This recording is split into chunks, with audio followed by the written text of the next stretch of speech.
Welcome to Mogobe Nuggets of Wisdom podcast. My name is Mompoloki Lerumo Mogobe. Our objective is to enthuse, inspire, energize, and empower entrepreneurs and entrepreneurs of all stripes here in BW and beyond. We do so by inviting these entrepreneurs and entrepreneurs into our makeshift studio. Sometimes we call them to the restaurant, sometimes we go to our studio, and we ask them to share their experiential knowledge, their experiences and their expertise.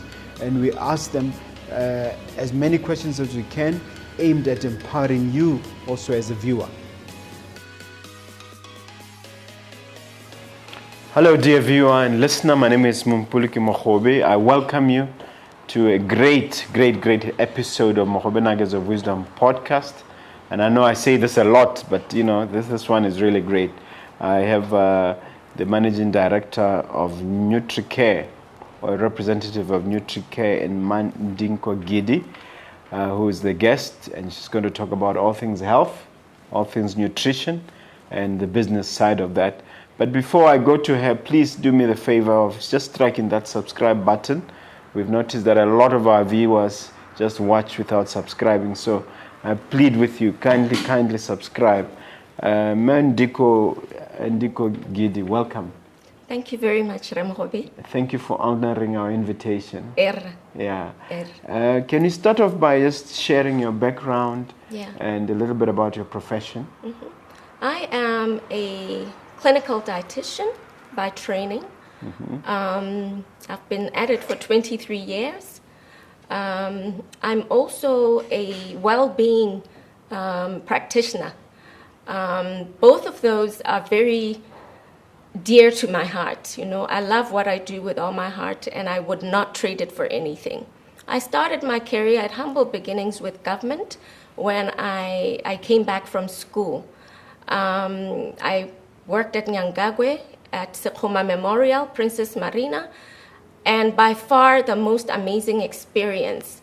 And I believe that experience that I got with government is who I am now, And then I left, I joined the mines in Orapa when they were setting up their wellness program.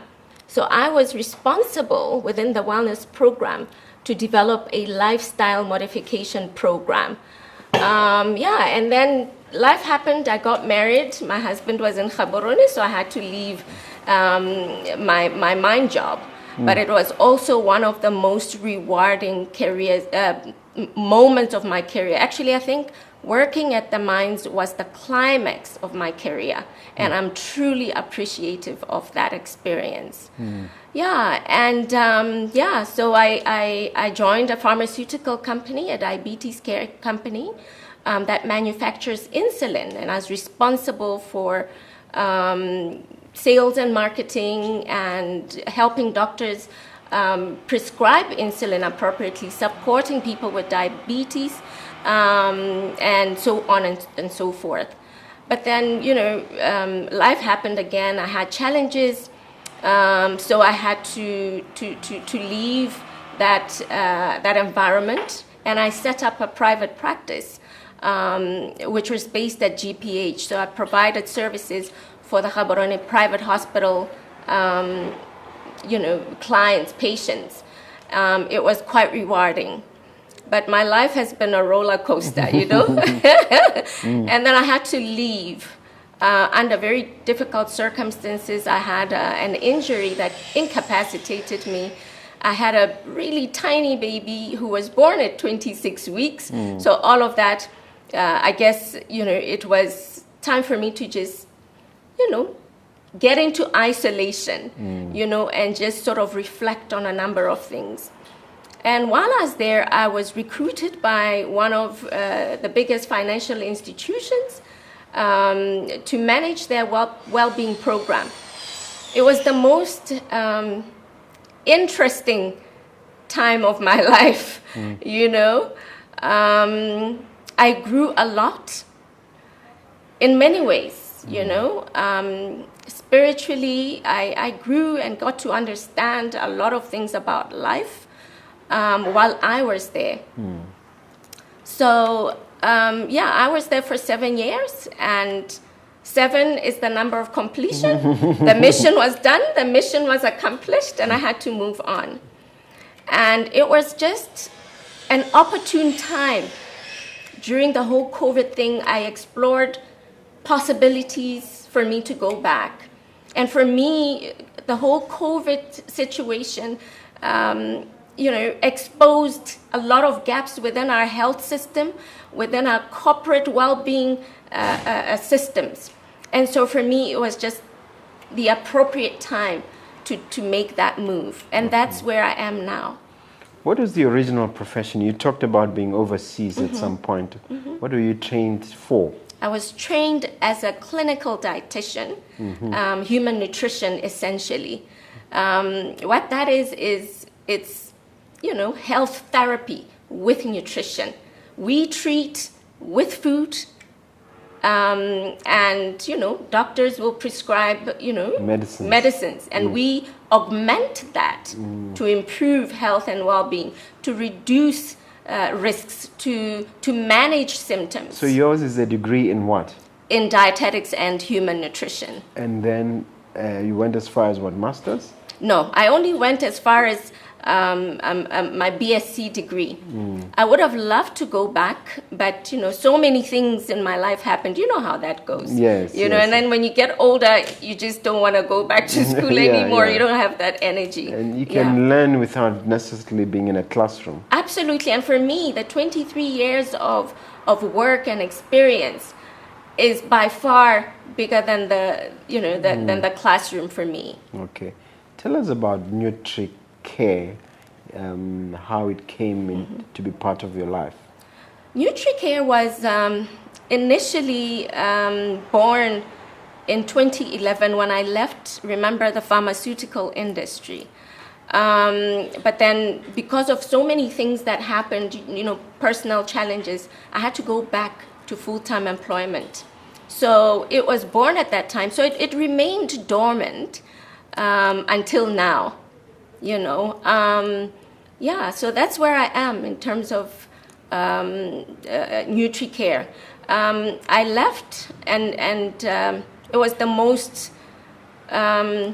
opportune time for me to leave. It was exciting for me because I find that when I'm in a work environment, I feel slowed down by the environment, because especially if you work for a corporate and a financial institution, it's all about profit before tax. But we don't speak about well-being enough. And I'm really, really passionate about what I do. And for me, connecting with the human soul and impacting a life that is higher, a life that is esteemed by the master of the universe. For me, it's an amazing role. So that is as if it's your calling, isn't it? Yes, absolutely. In so many ways, this has been confirmed to me that I was meant to do what I do. So, I found that, especially in the last 2 years, the corporate environment slows me down. And I'm not able to see my vision. So I had to leave so that I have control, full control over what I do, without the bureaucracy, without any of that. Yeah. You mentioned part of your journey as being with the bank, F&B. Yes. What were you doing for them? My responsibility was just that, employee well-being. So I set up, my predecessor set it up, but I continued with that legacy. Essentially, I was responsible for the well-being strategy, for setting it up and delivery of that strategy. One of my key moments was when I delivered the first well-being center in Botswana, which is right here in the CBD. Absolutely beautiful place. For me, that was... What does it have? It's a fully fledged clinic with all the services, clinical primary healthcare services, including a mindfulness room for meditation. With that also came the first child care facility. I was responsible for that. In the effort of of promoting, family policies, family-friendly policies, a family-friendly environment. So that for me, that was the key, exciting part of my career. The key deliverable. Absolutely, absolutely. And Nutricare, let's deal with the name first. How it came about and its importance. Yeah. And then we'll talk about the services.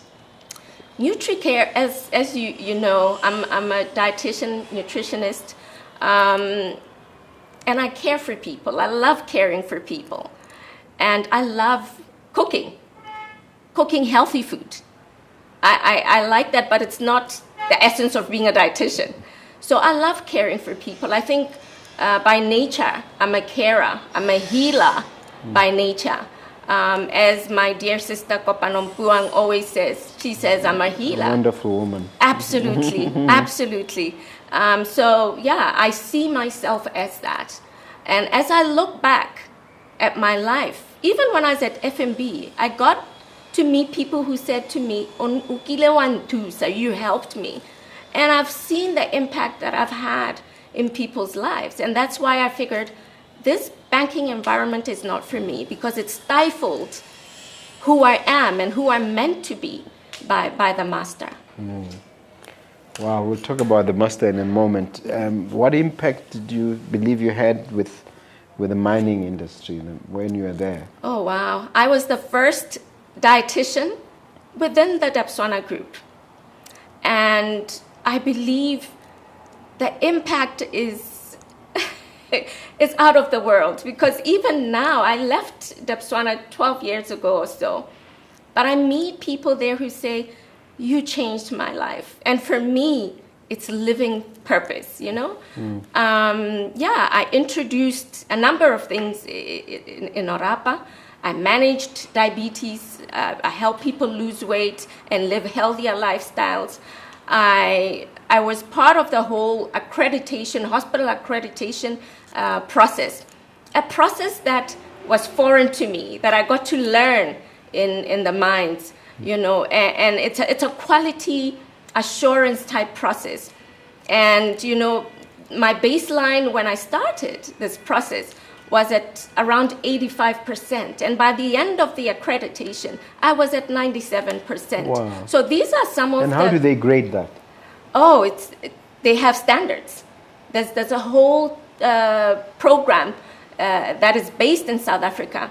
It's a huge program. And when you're accredited as a clinic or as a hospital, it means you're on top of the world in all areas of service. Yeah. This is great stuff. Yeah. Look, what exactly are the services on offer at Nutricare? At Nutricare, we offer dietary treatment or therapy for all disease states. And then key right now is employee well-being. And I have been, contracted by a certain organization to support them, and that is so exciting because I'm taking them from infancy. We're still breastfeeding and doing all of that. We're not yet having solid food, but we're getting there. Okay. So it's very exciting for me. So I provide those kind of services as a consultant to build strategies around employee well-being, to change the culture around employee well-being, to influence a culture of well-being and health within the society we live in. Have you had interventions already among corporates? Yes, I'm currently working on one right now that has contracted me to do that. I continue to support Debtswana, especially with regards to health, with regards to dietetics and nutrition. I have done several podcasts to support the nutrition program. I am also supporting the DTCB in as far as lifestyle modification, diet therapy, and I tend to provide a lot of coaching in terms of health and well-being coaching to those organizations. What would you say are the biggest challenges in terms of across the population? in terms of health. Yes. I think there's a lack of personal responsibility towards one's own health. There's laxity, especially now. I thought that the whole COVID process would get us to sort of change the way we view health.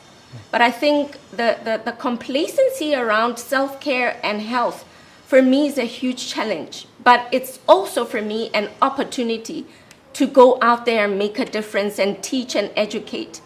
I think we have not, as a society, prioritized health and well-being, as a community. It's... Can you give examples of where this lack manifests itself? It manifests in the workplace. Health and well-being issues are usually put at the very bottom. And I remember when I was presenting to an executive committee, and I was telling them how, essentially I was asked, okay, why do you think we are here? Is there something within the people section? Why do you think we're behind target? And then I explained, I said, look, 15% of that, or rather we were behind by 15%. And I said 10% is attributed to profit before tax and people issues. And then they said, well, what do you mean? I said, look, if 10% is attributed to people issues, absenteeism rate is at this percentage, sick leave rate is at this percent, so it means that we don't have enough people to do the job, to elevate our profit before tax. I remember in that meeting there was laughter. Oh, so now it's PBT. How do you work in an environment and you don't understand how it works and how you're going to contribute? So it's that sort of mentality. PBT as in profit before tax. It's a financial terminology. So when you work in an environment, you have to understand how it works and how you're going to contribute productively. So you have to understand all of that. But just, you see, for me, they had boxed me and made me just a clinician who has no idea about anything else within how the system works. Yes. So those are the sort of things that are concerning and that make it a challenge to make progress. We need to be more open. I think the lack of being open-minded to listen and to understand how some of these services can augment the business that you're driving. Okay, I suppose another way of asking it is to say it's about wellness. What is the wellness that we're looking for?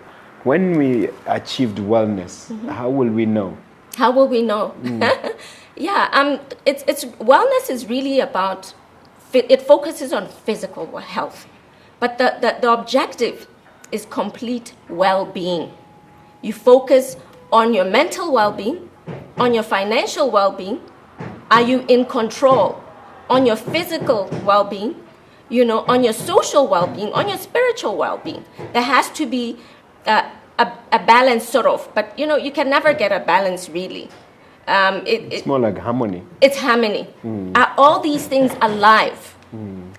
Do you acknowledge all of these factors? For me, I think you can never really have all of it. But if you are able, what we do now is help you to ensure that there's harmony within those areas. Okay, because the most difficult one would be the physical well-being and physical health, where you can immediately tell physically when somebody is not healthy. For Botswana, where is the biggest challenge in terms of what problems are people coming to you with mostly? Right now, mostly it's non-communicable diseases. Obesity is a great one as well. And the many franchises that are coming into the country are not helping us. So those are the major challenges. Poor diet that manifests into all these symptoms, disease states. And I don't think people are even aware. So our responsibility is to educate and create awareness.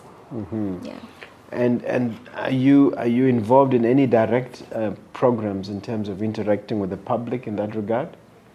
Only clinically, and within the world of work, the corporate world, yes. But being at Nutricare is also giving me the opportunity to go out there.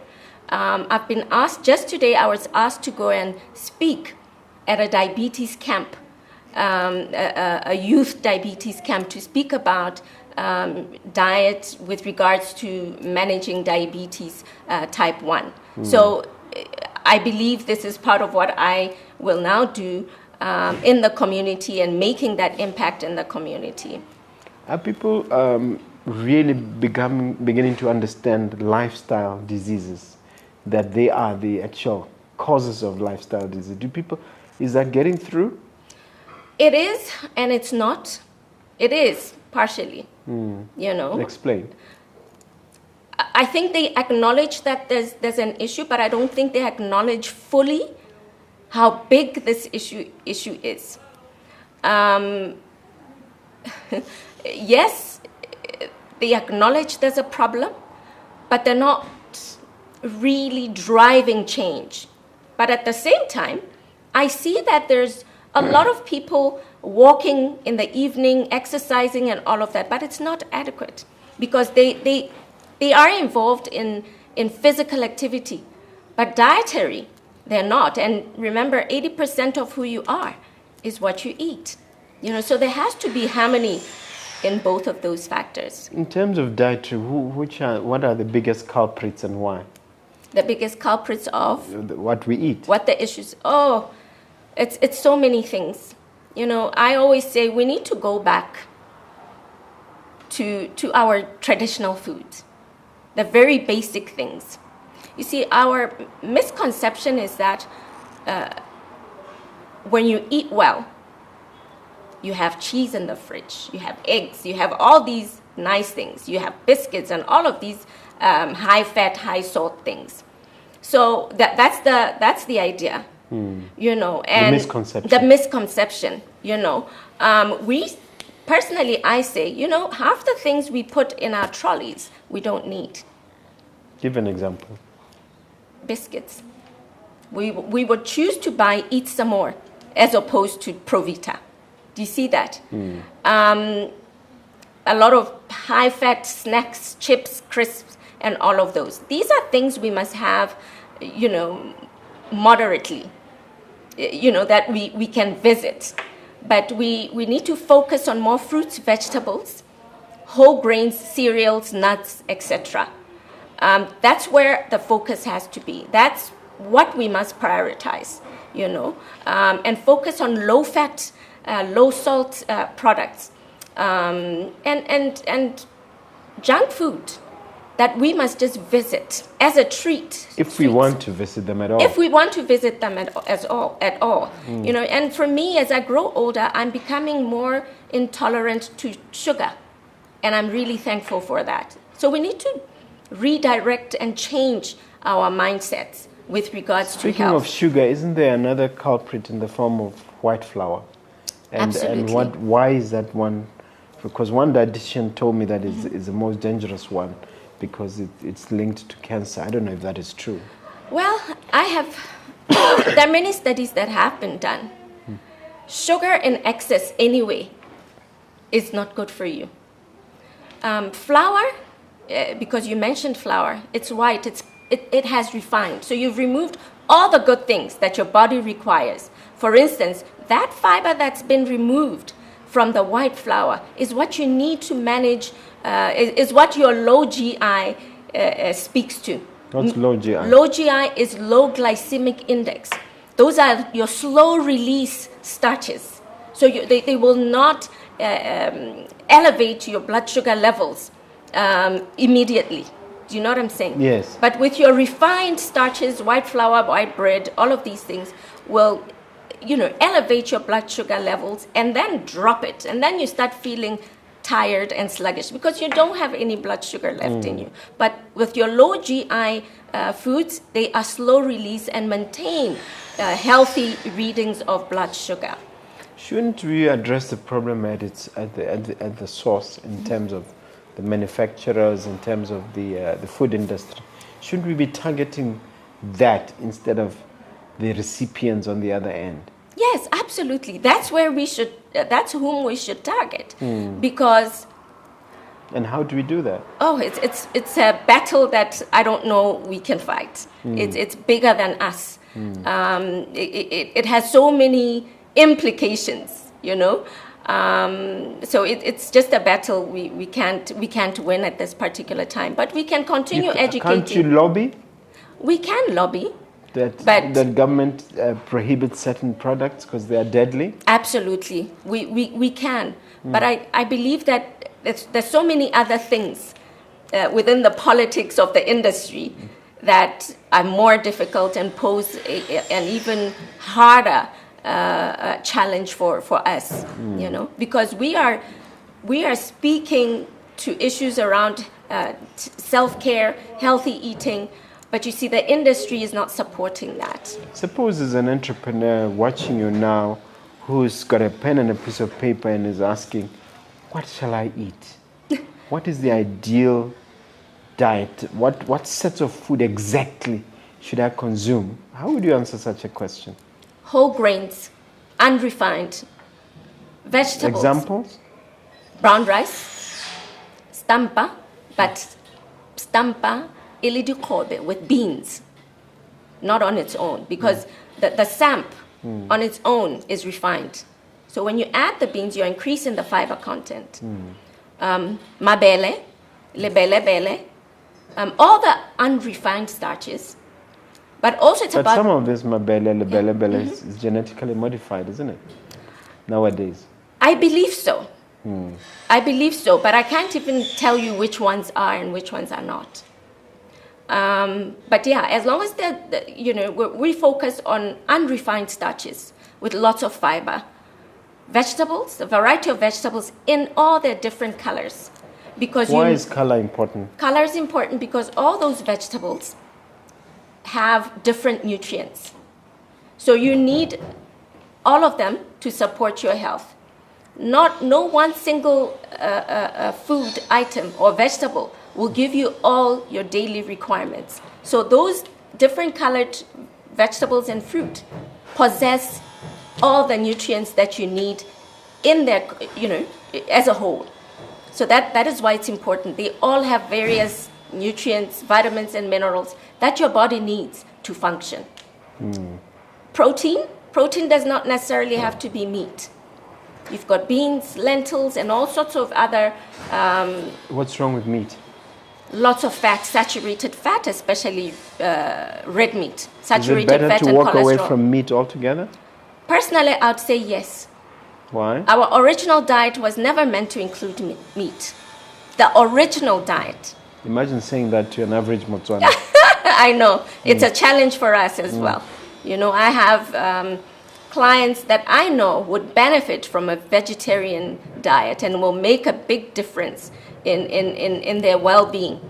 It's been a very difficult conversation. Yeah. So really, you want people to eat, to go back to the Garden of Eden? Is that what you're saying? Absolutely. I think it would make an amazing difference. And I think it would really help in reducing some of these ailments, reducing symptoms, managing blood pressure. That's what's called I forgot. But, a vegetarian diet has less fat, less salt. So all of these things are very critical. And also longevity is How do you convince a society that loves meat so much to switch to plant-based diet? It's not easy because it's a culture. And again, you see, we've got more cattle than the human population in Botswana. But my argument is that the way you used to eat cattle in the old days was as a treat. Yes. I mean, you kill once a month, that kind of thing. You didn't eat it daily. Absolutely. But nowadays, somebody wants to have meat 3 times a day. Absolutely. That's suicide. It's suicide. The amount of cholesterol. I can tell you that when I worked clinically GPH and in all these other facilities that I've worked in, non-communicable diseases were at the highest. And now I can't even imagine what the numbers are like, so I think we just need to prioritize healthy eating. Yeah. I always tell people, they'll laugh when I say, look, okay, you drink 12 savannas or whatever it is. On a weekend. On a weekend. Or maybe on a Friday, yeah. And alcohol is expensive in our country. Why don't you drink 6? And the 6, use it to buy fruits and vegetables. If you drink 12 cases of savannah, you are the only one who's benefiting. Your children. 12 cans, yeah. 12 cans of savannah. You are depriving yourself of good health and also depriving your family. So you're hammered twice. Health goes down and the Absolutely. pocket goes down. So I say just prioritize. Reduce that so that you can have enough money to buy more fruits and vegetables. The issue as well that I come across is that people say healthy eating is expensive. It is not if you prioritize what is important. Can you demonstrate that? Can you illustrate that? Okay. For instance, when I go to I don't drink alcohol. So for me, healthy eating is very important. So I have enough to buy good food, good vegetables. I'm the same as you. Absolutely. I don't see the point of alcohol. No. Every single day, we all have access to at least 2 to 3 fruit a day at my house. But that's because I am directing my money to what is important. So for me, it's about weighing what is critical. My health and well-being are the most important for me. My family's health and well-being are most important to me. And so I've made that decision to prioritize healthy eating. Okay. What's the most exciting part of your job at Nutricare or, your activities there? Yeah, changing lives, interacting with human beings. My passion right now is just to humanize the workplace by ensuring that organizations put when they say we put people at the heart, I want that to be a fact. I want to humanize the workplace, based on my experience and what I saw and what I learned in that environment. We've dehumanized the workplace so much. It's about numbers and targets, but who makes them? Who makes those numbers and targets? Who makes the PBT? It's the human being, and you need to address all of these areas that are critical to their well-being.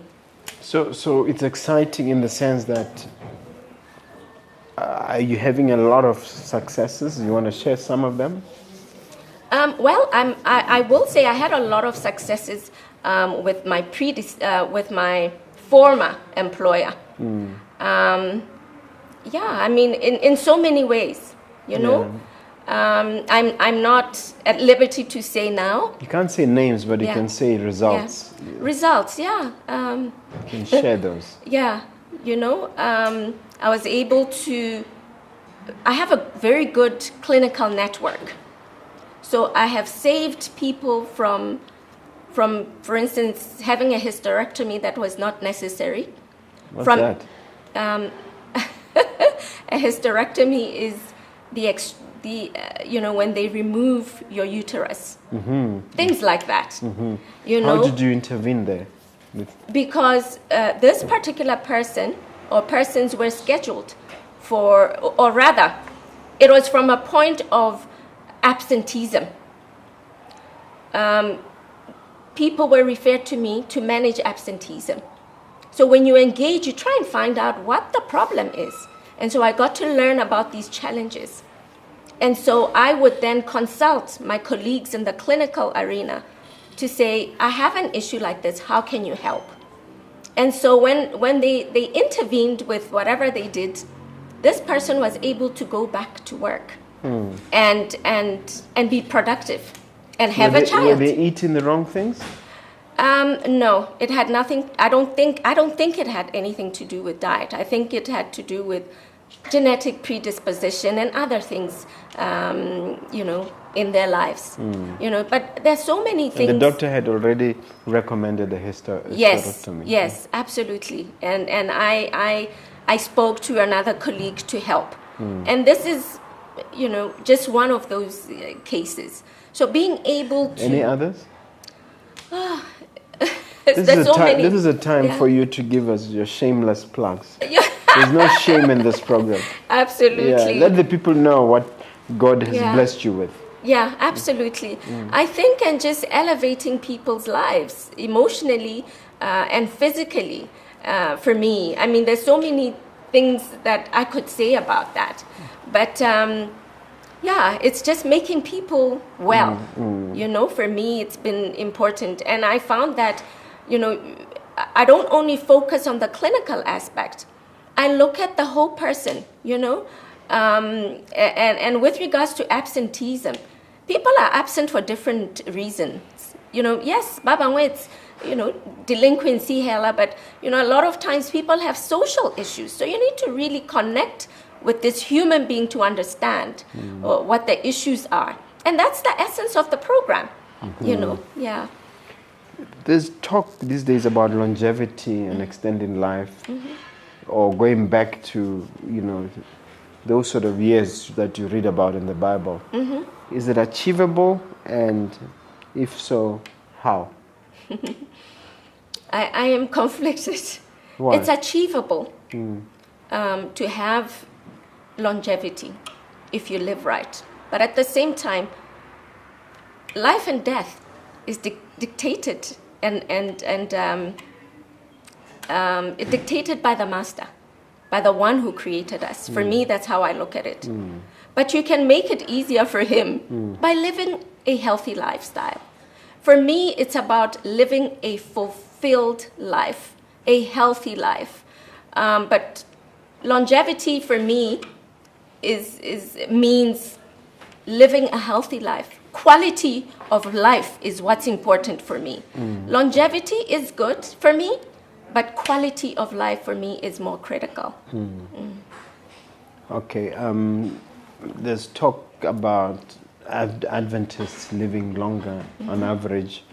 There's a place in California, actually I spoke to a recent guest about this, Loma Linda University. Where the whole locality there's so many people who live over 100 years, more than anywhere else, and there are 3 or 4 other places in the world like that. What's your take on that? My take is that the focus of the Adventist diet or health education is really around following a vegetarian diet. And that obviously contributes to longevity and quality of life, because a diet like that is devoid of a lot of fat, sugar, salt, and all of the things that we are saying people must reduce. I can give you a typical example about me. I just turned 50, and when I tell people younger than me that I'm 50, they literally have their jaw dropping, So for me, this is something I'm grateful for. Not because I'm any better, but because of the choices I've made. And I intentionally chose to live. You've been vegetarian for how long? I'm not vegetarian. I'm lacto-ovo. Explain. When I eat eggs and things like that, But Lacto-ovo. Lacto-ovo. Milk, eggs, cheese, I have in my diet. Once in a while I'll have meat, but I'm really trying to remove all of that from my diet. And now that we have more options for vegetarians in the country, so I'm working towards that. But I will tell you, when I was in school, I went to Andrews University in Michigan. That's an Adventist university. Yes, absolutely. I did not eat meat. I was purely vegetarian. For 4 years. For about 5 years, yes. And then I came back home. There weren't enough options for me. But again, Botswana beef is really good, So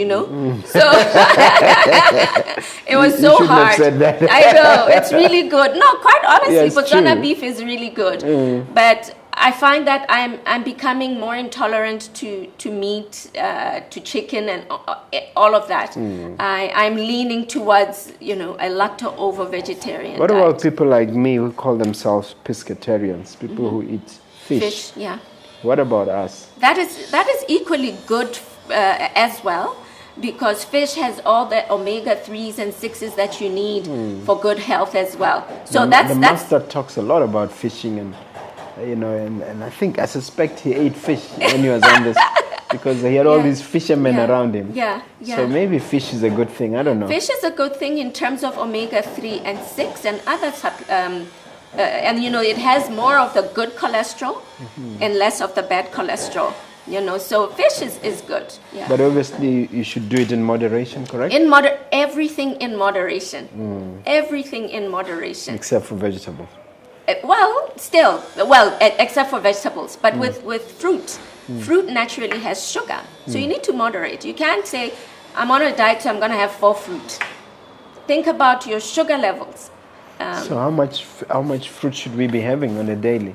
2 to 3. 2 to 3 different fruits per day. Okay. Yeah. So We must have a minimum of 5. 5 a day, meaning 3 types of vegetables a day and 2 fruit a day. You can have a 3rd fruit, that's okay. Okay, so does Nutricare help people work out a diet? What do they do? Do they test people's blood and things like that? Yeah, we do all of that, or the doctor does it and sends us a referral to manage symptoms or to manage blood pressure. When you come to us, we request that you bring your laboratory values, most current. We request that you bring your prescription meds, because we need to understand, nutrition interactions with your drugs, because there are drugs that cause certain symptoms. For instance, drugs that cause dryness of the mouth, drugs that cause diarrhea, drugs that cause a depletion in vitamin K or whatever it is. So, we look at all of that, calculate your calorie needs based on your condition. We also manage things like allergies. A doctor will refer somebody with allergies to us to help resolve through diet therapy. Okay. Have you had major setbacks and challenges that you want to share with the viewer? I've had many. But that's just how life goes. Yeah. Is there any particular one where you think, hey, the master really helped you on this one? Oh, yes. Most recent one. I don't want to elaborate too much on it, but yes, I've had the most recent challenge that I had was actually a very painful process, a painful thing that just leaves you feeling drained. Yes, but the master is always present. What happened? For us who believe, the Bible says, I will prepare a table for you.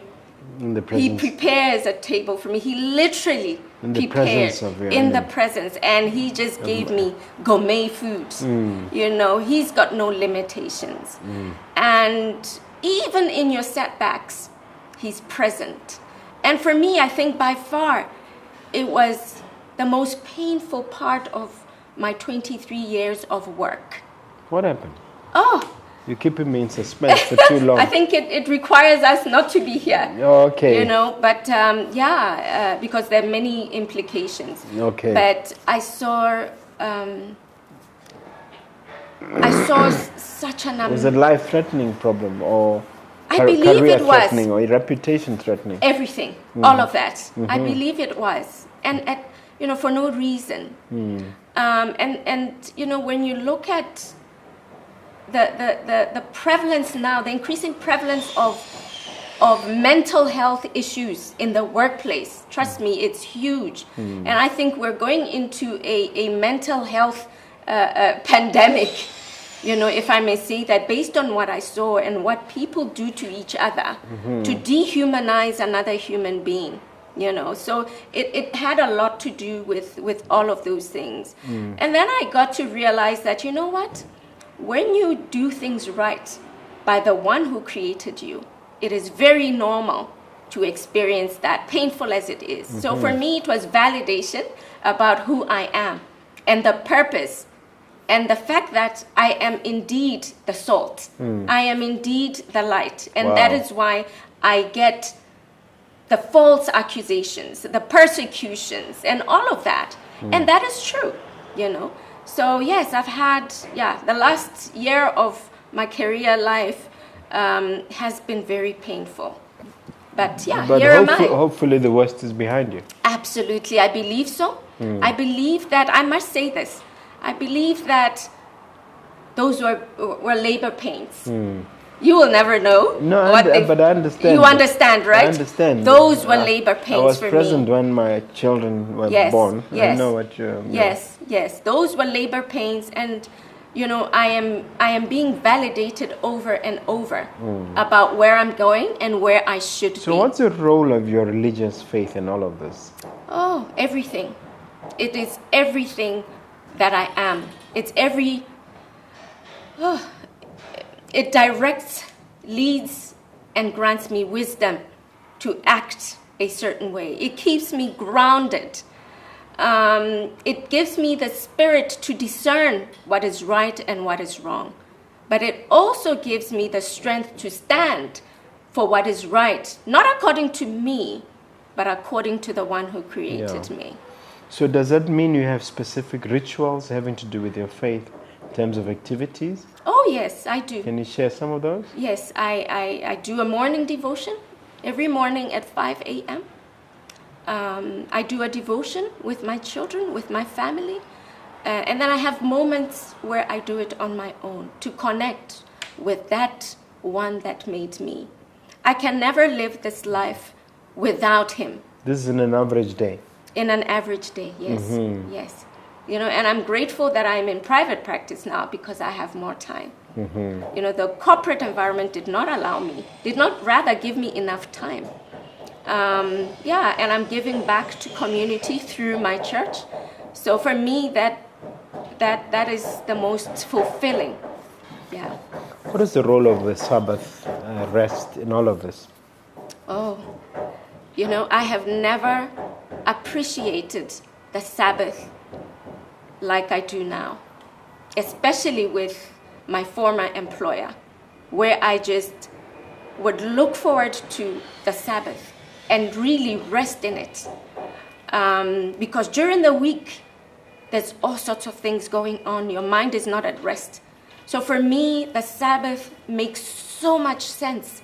And I appreciate that it was set aside for me to rest from the world and connect with the one who created the Sabbath. But convince a skeptical businessman as to why the Sabbath is important. It's hard. It's hard to convince them, but I would do it from a point of work-life balance, rest, family. I would look at it that way for somebody who's not Adventist. My mother taught me that me being Adventist should not be a burden for anybody. My actions, my life on its own must lead others to Christ and to the Adventist church. Yeah. All right. So Nutricare, how is it currently? How many people are employed? And what are the prospects for it? Yeah. Right now, there's only me, because Nutricare has only been around for 10 months. There's only me, so we're still settling and finding our feet. But I have partnered with a psychologist as a subcontractor to what I do at my current contract. But during school holidays, I have a daughter who goes to university. She helps me here and there with, some clerical admin stuff. But I believe we are taking off. And right now the sky is the limit. Okay. And what God is going to do with me is absolutely amazing. I can't even imagine. So what does your crystal ball tell you if you project 10, 15 years down the line? Oh my. It tells me I will have fulfilled that which I'm here for. It tells me I will have elevated employee well-being, dietetics and nutrition. I will have elevated these things to greater heights. And I cannot wait to see that by God's grace. It will happen. Did COVID impact you negatively or positively? And if so, how? Personally, I think it impacted me positively because I thought about the meaninglessness of life. And that's how I then started making decisions about what I should be doing. How am I fulfilling my purpose? Is my life meaningful being in this organization? And then I started assessing the meaning of life, the relationships around me. Are they meaningful? The conversations that I have, are they meaningful conversations? Where are these conversations taking me? Where is this organization taking me in terms of my spirituality? So for me, it was a huge spiritual journey and transformation.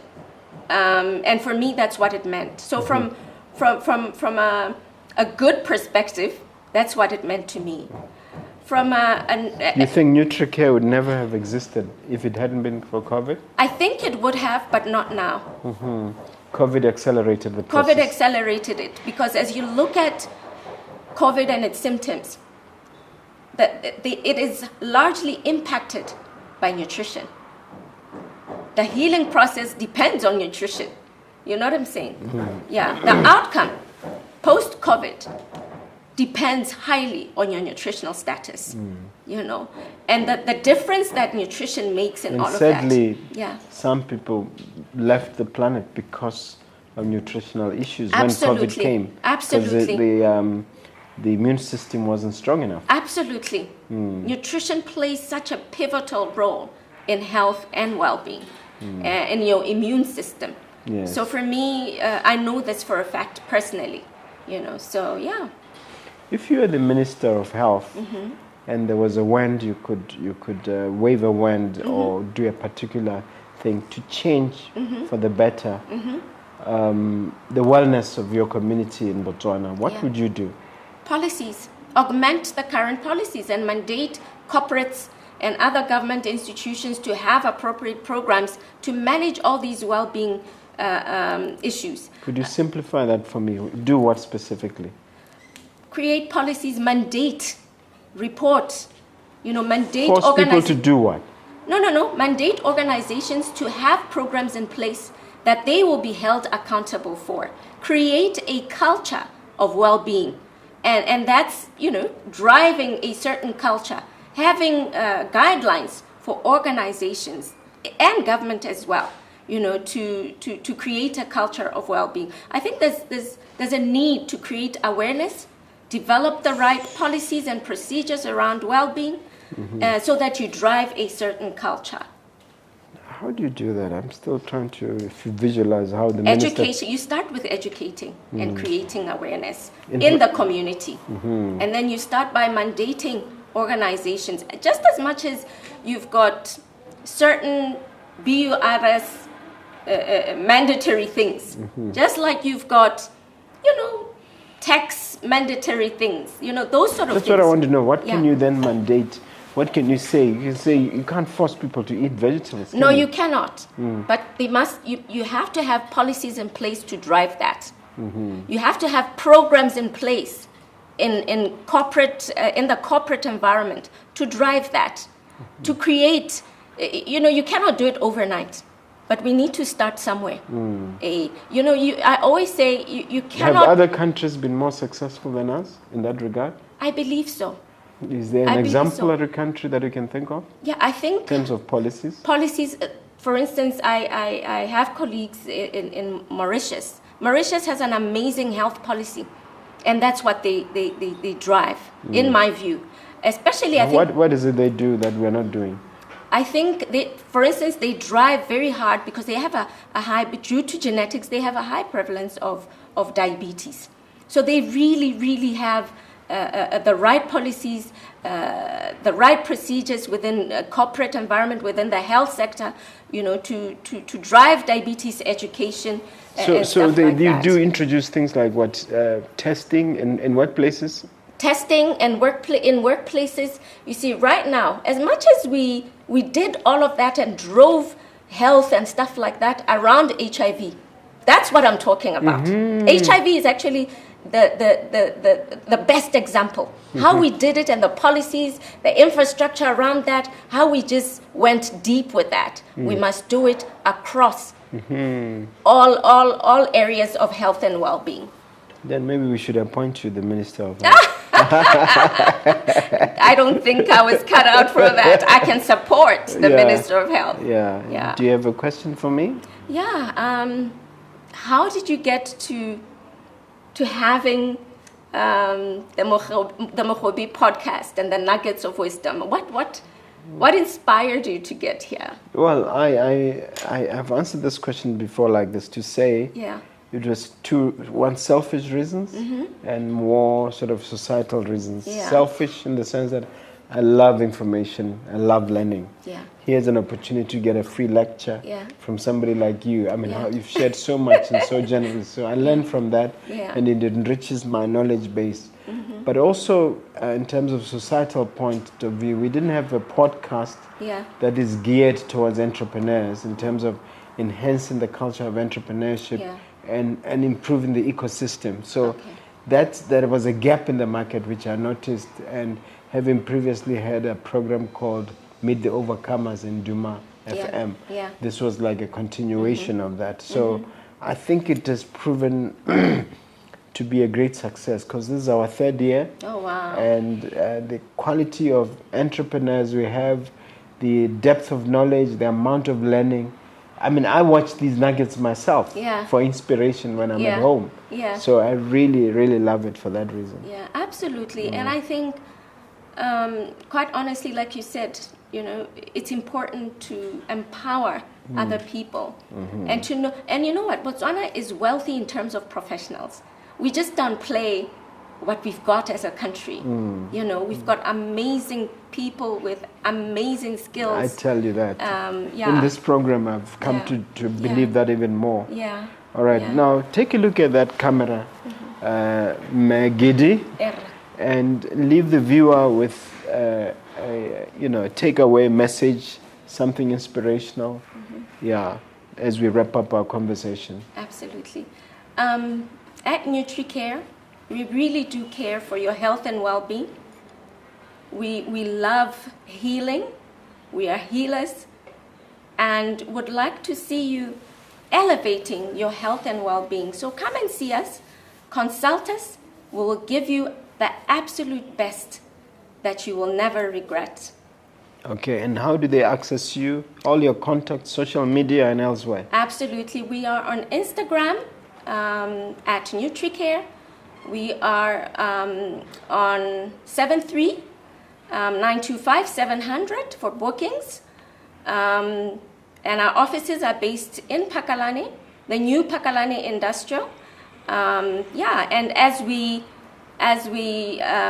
settle in other areas of the city, we will keep you informed.